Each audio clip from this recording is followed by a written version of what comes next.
Hi guys, welcome back to the Lightroom.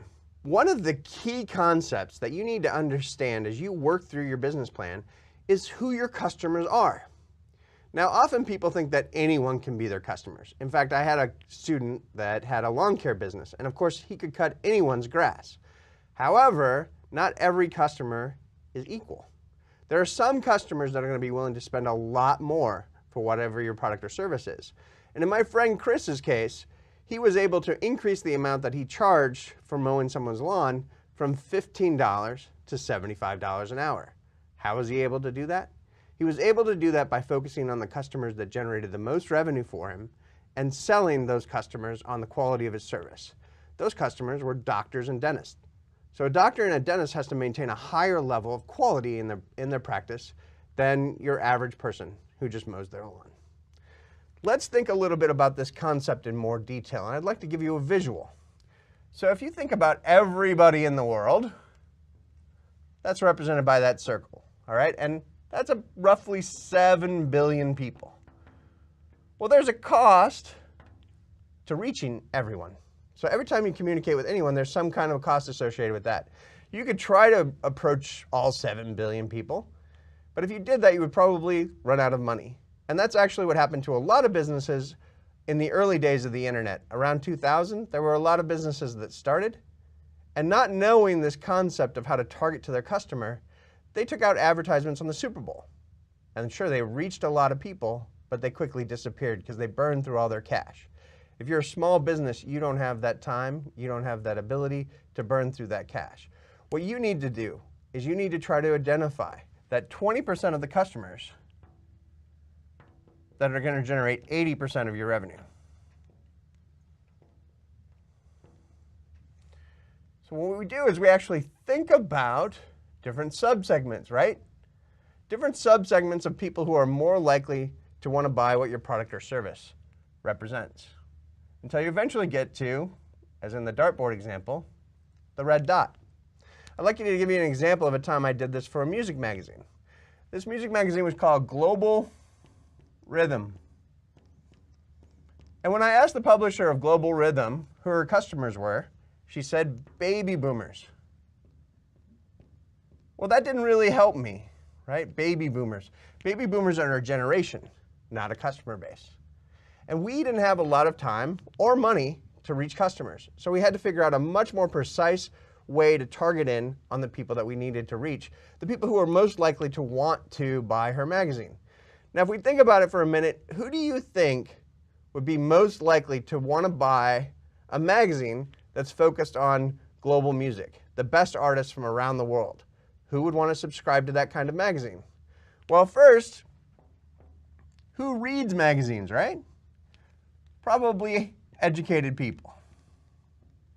The more educated you are, the more likely you are to want to read a publication.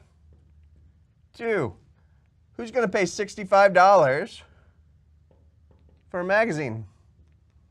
Probably affluent people. The more affluent you are, the more money you have, the more likely you're being willing to pay $65. If you're a student, you may not have $65, but if you're a professional, you're much more likely to have that, and the more money you have, the less $65 really becomes an issue in your decision making.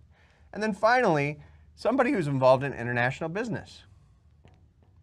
If you're involved in international business or international affairs in some fashion, you're much more likely to be interested in a global music magazine. Why? Understanding the customer in the countries that you're working in is facilitated by understanding their culture. So understanding their music is something that would be beneficial for you for your job. So in New York City, where do we find those people? When we were first thinking about this, our first idea was to try the airport, right? So forgive my drawing of an airplane. It's not a very good one, but we'll make it work. If you think about where in an airport would you find people with these characteristics, the first class and business class seats of an international airline, right? But we didn't have a lot of money, so how would we get on these seats?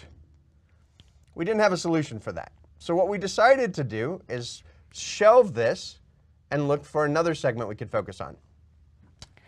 And we thought about where in New York City could we find these people. And when I ask this question in class, people often say coffee shops, universities, and they give me other examples of places. But there's one place that's a single building in New York City where they all gather every day, and that's the UN. Now, how do we reach people at the UN? Well, it turns out that every embassy has a person whose job it is to promote the business and culture of their country. It's a commercial officer. And that commercial officer has a budget. All right, so we had a guy that had money that was willing to pay something, which we often call an economic buyer. And our economic buyer is really that person in the red center for us, right? So the economic buyer, we called them up, we called up the commercial officers and we said, you know, would you be willing to sponsor an issue of our magazine? And they sponsored an issue for $30,000. Then we went on and we convinced them to hold a launch party, call up other companies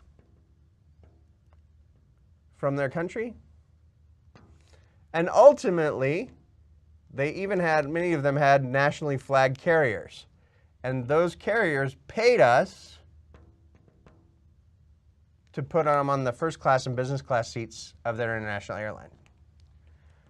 This music magazine was close to failing when her focus was on baby boomers. But when we were able to narrow it in and target it to this very clear group of people, we were able to convince those commercial officers to fund what we were doing. We were able to focus in our advertising and our efforts in growing the subscriptions. And ultimately, we sold this business for several $1 million a few years later.